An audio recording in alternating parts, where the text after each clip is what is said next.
There's a lot of pros and cons associated with this decision. And in a lot of cases, this is going to be the biggest check that you've ever put your hands on. So you're going to want a framework of how to make that decision and the pros and cons associated with each one of the different options of what you can do. 9 out of 10 times, the rollover option is going to be the better of the two options, right? The compelling reason for leaving money inside of an employer-sponsored plan is twofold. Number one, you have creditor protection issues and/or concerns.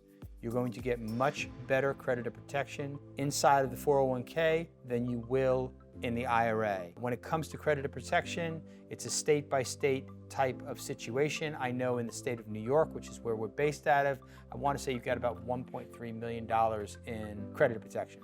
If you're in Colorado, the number could be different. If you're in Nebraska, the number could be different, right? So you've got to understand what the limitations of your states are.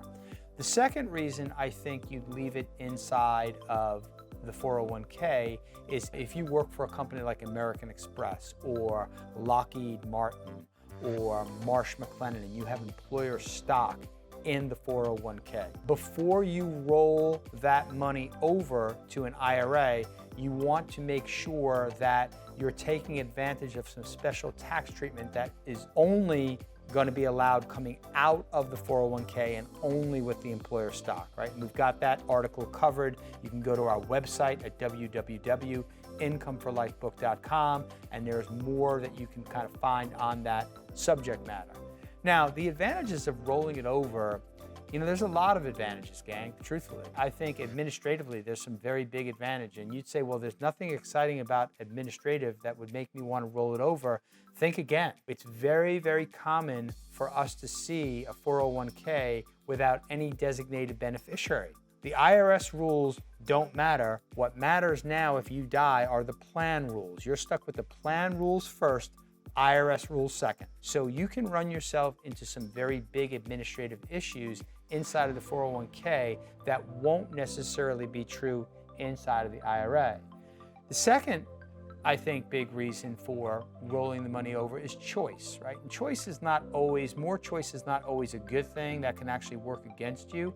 But really, if we're going to talk about retirement income planning, the choice you have in order to generate a growing stream of income, manage all of the risks associated with retirement better inside of an IRA than a 401k, night and day. We bump up against some very big employer plans as big as Amex, Lockheed Martin.